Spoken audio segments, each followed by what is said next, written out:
Today I'm going to analyze some of the most viral short form videos I've made and break down the exact components of these videos that made them go viral so you can implement them into your own videos. And I'm doing this all with a checklist that I've created called the Makai Method. This is basically a checklist for writing a super engaging content strategy. So let's go over to my computer and I'll show you what it's all about. Okay, so right here on the screen we have the Makai Method. Like I said, it's a checklist for writing a content strategy.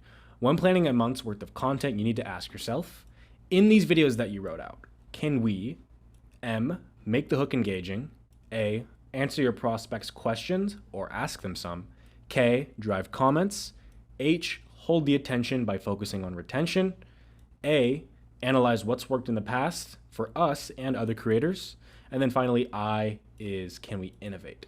Now I'm going to break down a little more about each of these sections later in this video, but if you answer yes to 3 or more of these questions, chances are your videos will garner a massive amount of engagement with your audience. So let's go a little bit deeper into the Makai Method. So right now I'm going to show you an example of a video that answers yes to all 6 of these categories, and the result of that is a video with over 11 million views. Now I'm gonna click on this video. This video is actually the first video I have, like the first short form TikTok video I've ever made. So the editing is, it's a little dated, and the resolution on this video, it's pretty low too, but that's just because of some issues we had. But yeah, it's still got 11 million views. So it goes to show you the quality, like when it comes to camera wise and all that, doesn't matter as long as you have all 6 of these elements in, like you're gonna see in a second.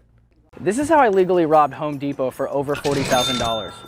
First, I rented a box truck and drove it to Home Depot, and then I bought all the patio heaters I could find. The patio heaters were $150, and I was able to get 166 of them. Then I listed them on Amazon for about $350 each, and they all sold within 24 hours, netting me just over $14,000 in profit. Now, you might call this scalping, but it's actually called retail arbitrage. Follow if you want to learn more. So yeah, that was one of the first videos I have ever made. Now let's go through the Makai acronym to kind of further explain why this video did so good. So the M, the make the hook entertaining. Why is this hook so good? Well, it's amazing because it is unusual and it causes conflict by confusing the audience. Now note that I did underline these 2 words here, and I'll go into that in just a second.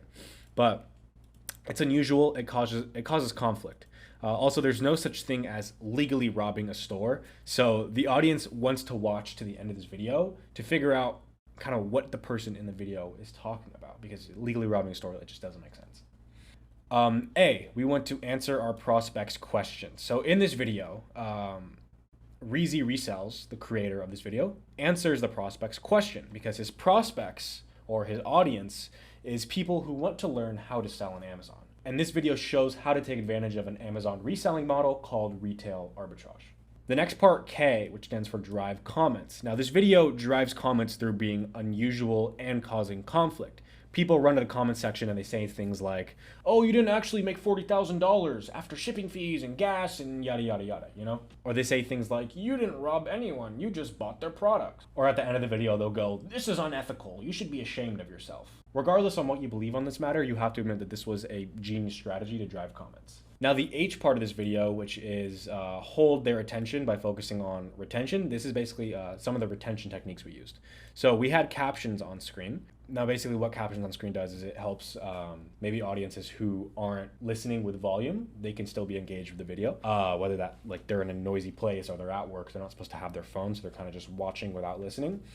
That's what captions does. We changed the footage and camera angle every 3 seconds of the video. So something new is always on the screen every 3 seconds. And it also had good storytelling. We had a step-by-step process. And then we also added in a lot of humor. Like at the end when we said, you might call this scalping, but it's actually retail arbitrage. Like it's just humorous. It makes people laugh. Okay, and then going into the A section, which is analyze what's worked in the past for us and other creators. So I knew this video would perform well because I basically analyzed what was working on Reezy's YouTube channel. So some of Reezy's most viral videos in the past all revolved around retail arbitrage, which is a way of selling on Amazon. So I thought if these videos are working in a long form format, like a 40-minute YouTube video of him showing the step-by-step process of how to do retail arbitrage, chances are if people are interested in that, they'll probably be interested in a 40 to 60 second version of it. And we also made a long form video specifically about this patio heater story, and it got close to 500,000 views, so we know that people were already interested in this story. You can do this through your content, is you can look at maybe what post you've made in the past. It doesn't necessarily have to be a short form post. If you made like a blog post and it's gotten a bunch of engagement, or you sent out an email and the open rate was crazy high and people engaged with it, or you can even look at other creators in your industry and see what videos perform best for them on YouTube, or what blogs are the best for them, what emails you enjoyed most from them, and you can kind of craft those into short form videos just by using the same ideas. And then the I part of this video, which stands for innovate. Basically, we innovated this video in a number of different ways. So at the time, not a lot of people had on-screen captions in their videos. Like, this was a few years back, to where not everyone had the Hormozy style captions, you know? So this was something new that got people engaged. Also, nobody else had posted about doing something like this online, like the buying out all the patio heaters from Home Depot and reselling them onto Amazon.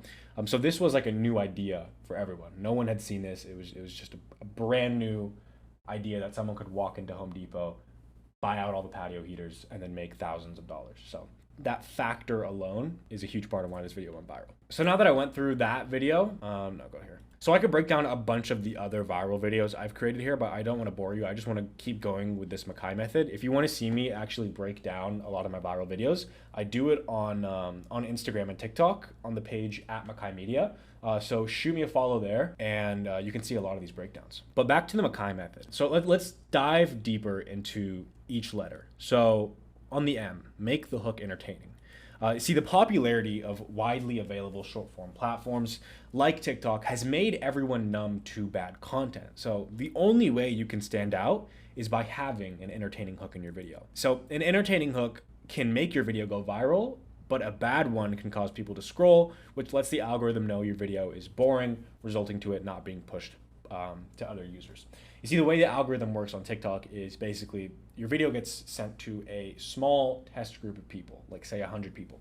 And if all 100 of those people watch your video 100% of the way through, it gets pushed to a bigger group of like 1,000 people. And then that same process just keeps repeating until people stop watching your video 100% of the way through. So you need to make the hook entertaining so that people actually stop scrolling and watch your video. Otherwise, it's not going to get pushed on the algorithm. So let's go into what makes a good hook.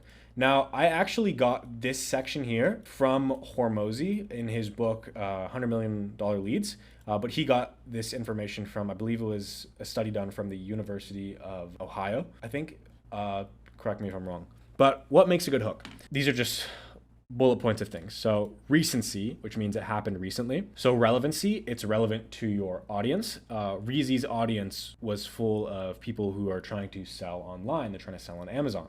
So that patio heater video was relevant to them because they were learning how to make more money on Amazon. Celebrity, it involves a big name. Proximity, geographically, like if something happened in the news about your hometown, you would pay attention to it a lot more than if something happened in the news about some random country in the middle of nowhere. Next is conflict. It includes opposing ideas or people. If it's unusual, like odd, unique, bizarre, and if it's ongoing, like an evolving story or series. And if you remember earlier, I underlined unusual and conflict because those are the things that make a good hook. So the hook we had here for this video, which was, this is how I made Home Depot lose $40,000, or like, this is how I legally robbed Home Depot to lose $40,000, something like that. It was unusual, and it was conflicting to people. And you could also argue that it had a little bit of celebrity because like Home Depot is a name brand. So that it could be a little bit of that. You know, it's up for debate.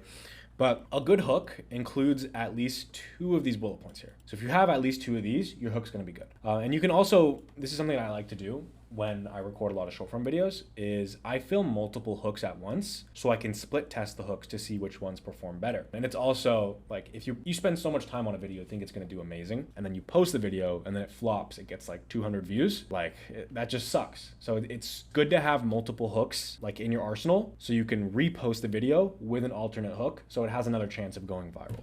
So that's why I always film multiple hooks when I'm shooting. And then when you find a winning hook, you can often reuse it in different videos. So after I posted this video, which was like, this is how I legally robbed Home Depot for $40,000, bro, I milked that hook. I used that hook over and over again for Reezine for a bunch of different creators.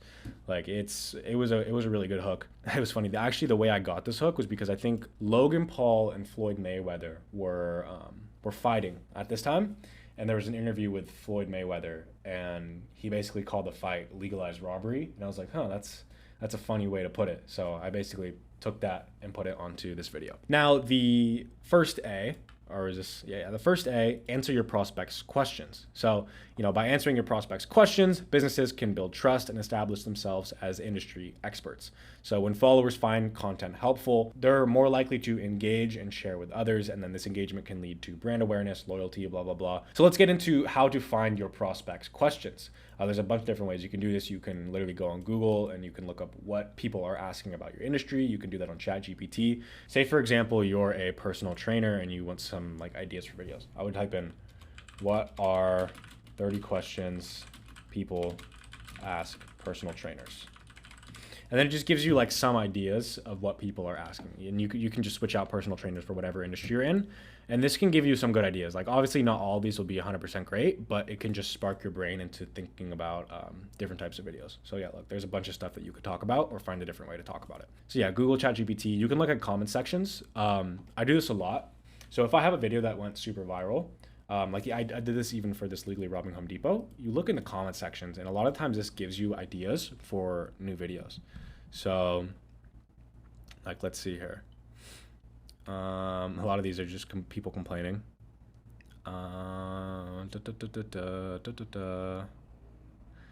Okay, it's a lot of complaining, but a lot of the times you will find people in the comment section asking questions on top of the video. So I use this example a lot for personal trainers. If you're on a famous personal trainer's TikTok, I think there's one, it's JPEG coaching TikTok. Let's go to his TikTok. And he has a super popular video talking about how to do a workout. Let's see if he does those anymore. Here's a bench setup video. So he has a video about how to set up for a dumbbell incline bench. Now, if you go to the comment section, a lot of the times you can find people asking other questions. So this guy wants an overhead shoulder press tutorial. That's another video you can make if you're a personal trainer. Can you talk about current volume, and do you increase the volume for a weaker muscle group, blah, blah, blah. If you just go through the comment section of other popular creators in your industry, you can find a lot of good topics to make videos on. And back to here. So yeah, another thing you can do, you can just look at short form videos, look at other viral videos in your niche. Chances are they revolve around a question. So this video, someone probably asked him how do you set up for a dumbbell incline bench, and then he just made this video. That's a question. You're answering your audience's question. I say the word prospect. I kind of interchange that with audience, just to clarify with you guys. Another thing you can do is you can ask people on the street. This makes really good content. So if you want good video ideas, you can literally just go on the street. So I'm gonna use this example again just for a gym because it's what comes up in my mind easiest. If you want to know what types of videos to make, as a personal trainer or as a gym, just go into a gym and ask everyone that's in the gym. Be like, hey, what are some things you want to know about this exercise? What are some things you want to know about dieting? What are some things you want to know about blah, blah, blah? And then they will literally give you video ideas right there. And then also this makes really good content if you have these questions ready and you ask those questions to the people at the gym. So say one of the questions, this video has blown up multiple times for a gym that I make content for, where I just hold a microphone and I ask other people at the gym. I say what's your favorite post-workout meal? Or what's a song you'll never skip in the gym? And then you ask them that question. So yeah, those types of videos where you're asking other people questions, they do super well. But yeah, if you want to come up with video ideas, if you need questions to answer from your audience, just literally ask where your audience lives. So if you're a brick and mortar location, you can ask people in that location. Or if you're an online business, you can do something like Instagram story polls. So make a poll on your story. You can be what questions do you want to know about blank?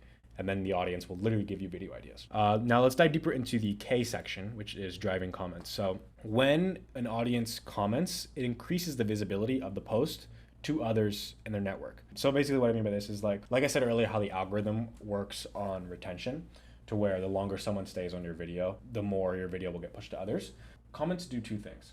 First, they allow people to engage more with your video, because instead of scrolling like after they watch your video, they're going to go to the comments. The video is going to keep replaying in the background, and you're going to keep getting that retention. So people will engage in the comment section. They'll stay on your video longer. And another thing it does is the algorithm might recommend your videos to the people who are commenting their like followers. So like, say for example, I go and comment on some random meme page, right? I make a comment. The algorithm might just take that post that I commented on and show it to some of my friends and my followers, just because they want to increase the visibility, and they think that, oh, if I like this post, then his followers and his people on his friends list will probably like this post as well.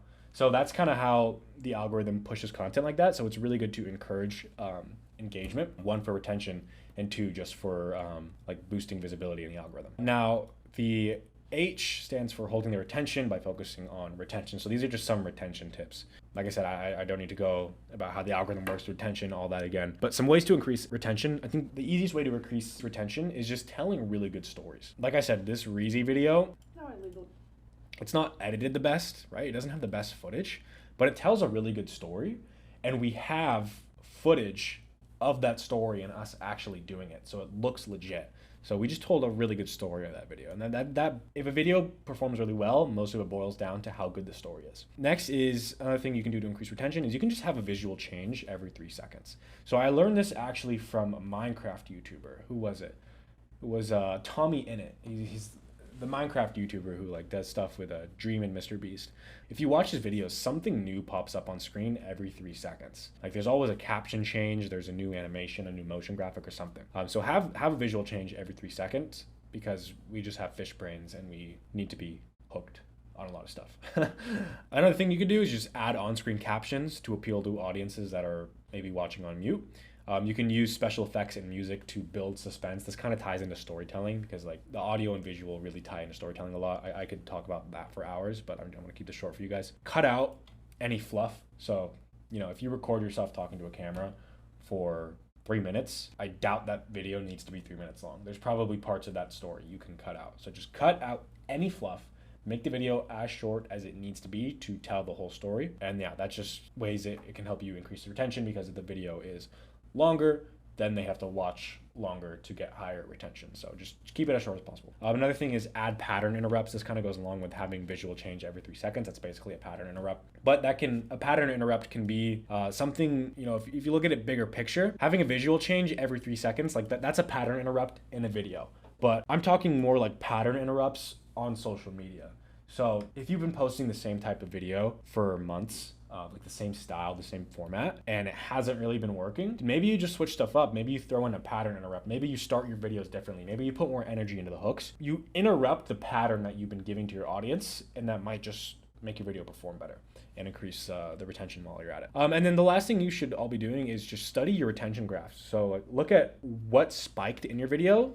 So like what made people rewind the video to see again. And then whenever there's spikes, you want to do more of that. Whenever there are drops in retention, you want to do less than that. So something that I tried doing, I make a lot of skits on my TikTok and Instagram, just because it's fun for me. And what I like to do is I like to look at the retention graphs of those, and I would literally just re-edit a video after I post it, because it's only like a 60-second max video. Whenever the retention drops, I'll just cut that part out of the video. And then whenever the retention spikes, I will know to use that same type of joke in a future video. So yeah, just look at your retention graphs. It can tell you a lot more about how your video actually resonates with your audience. And then the second A is analyze what worked in the past. This kind of goes along with the retention graphs. But yeah, you need to study stuff. I'm going to talk about more like things to analyze and what you should be looking at. So look at retention graphs of your old videos, like I just said. Look at hooks of your most popular videos and other people's most popular videos. So a lot of the hooks that I come up with when I write content for businesses is I just look at what's working for some of their competitors. Like I'll literally, if there's like a tattoo shop that I'm writing content for, I'll look at the biggest tattoo places on TikTok and I'll see what hooks work best for them. And I'll kind of ask myself, like, how can I innovate this hook to make it better? And I will just use other people's hooks, but make them slightly better. And then also if you're like, because dude, I've been making videos for like, what, 4 or 5 years now. And it's to the point where it's like, sometimes you lose your creative spark. And whenever that happens, and like, I just need to, like, I just can't come up with good ideas, I just look back on my most popular videos and I just try to recreate them, but a little bit better. So like, I'll look at what videos perform best for myself, and then I will just literally recreate the same idea, but just see where I can improve it. And then you also want to analyze your styles of content. So find what styles of content perform best for you. So by styles of content, I mean things like, okay, what style of content are you gonna do? Are you gonna do talking head videos? Are you gonna do skits? Are you going to do interviews? Are you going to do reaction videos? Are you going to do, like, there's a bunch of different styles of content you could do. And most likely you'll be really good at a certain style, and that certain style will play into your strengths and perform really good on your page. Like for me, I'm really good at like satirical types of content where I'm just like being like satire and shit like that, just like making jokes and skits. So that's like my style of videos on my like main page at least. So I just need to make more of those. And then you also want to analyze how other companies are marketing toward your same audience. So find out who your audience is, and then what other like brands and companies are marketing towards your same audience. And you can kind of like use their same tactics, but on different mediums. So let's say, for example, you're a fitness influencer and you're trying to blow up on TikTok and Instagram Reels. What I would do is your target audience is going to be people who, you know, are trying to get stronger in the gym, who are trying to look better, who are like motivated and all that stuff. So now you got to think like, what other companies are marketing toward people, or like what other brands and personal brands are marketing toward people who has that same audience. Now what I would do first is I would look at, if I'm trying to go like viral on TikTok and Instagram Reels, first, obviously I would check that platform for the biggest creators in that space. But then I would go off of those platforms and look at other ones like YouTube. I would look at long form videos of companies or personal brands that are marketing toward my same audience. So like if I was a fitness creator, I would look at like all the popular fitness creators from 10 years ago, look at all their most popular videos that are like decades old, and just see what was working for them, and then see how you can kind of twist those old videos that did really good into like a new style of short form video. And then I would look at TV and email and like see like, you know, Arnold Schwarzenegger or like other big, like from decades ago, like influencers before they were influencers, see what type of media they were creating that did really well with their audiences. And then most, you know, chances are you can just recreate it today, but put a spin on it to where it's not boring. And then lastly, the I, which stands for innovate. So it's like in a fast-paced world of social media, innovation is crucial for success. Platforms and audiences constantly evolve, so creators have to adapt to stay relevant. So like when you introduce new and fresh ideas, you can just evolve and stand out for the crowd. Like I'm gonna use an example here of this like style of content that I first came up with. It's my series where I call like unethical ways to make money, or I would make these videos basically talking about like side hustles that were pretty impractical and that no one would actually do. They're basically just like scams of like extortion and blackmailing, and you would do that to make thousands of dollars passive income. I would make those types of videos. The hook would be unethical ways to make money, part 87. And every time I posted these videos, they would get millions of views, like every single one I posted. I should have doubled down on that, but instead I didn't, and I just kept making different types of videos. But then slowly the idea became less new, and then people start copying, and then the idea just gets saturated. So if you can be someone who constantly comes up with good and new ideas, you can grow a lot faster than anyone else. Like this is why Mr. Beast's success has been crazy, because he innovates in every single video. Like he always has something new, and he always sets the bar and then breaks the bar.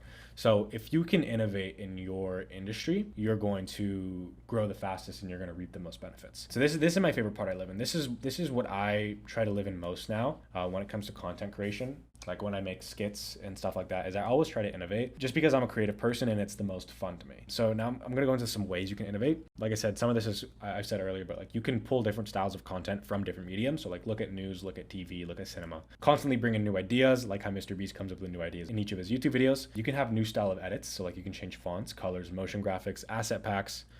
You can implement new storytelling styles. So like, the way I like to say this is try to tell the same story 1,000 different ways, because one of those ways is going to resonate with a different type of audience.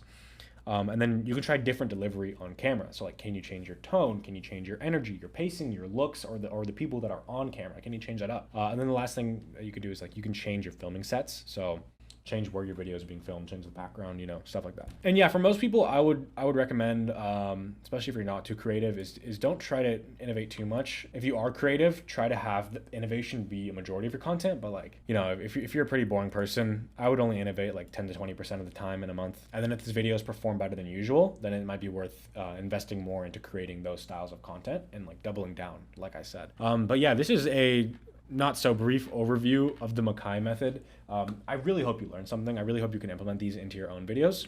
And just let me know what you guys think about this whole kind of method that I've written up. If you agree with it, if you disagree with it, I'm really curious to see what you guys have to say. So let me know down below. And yeah, I hope you learned something.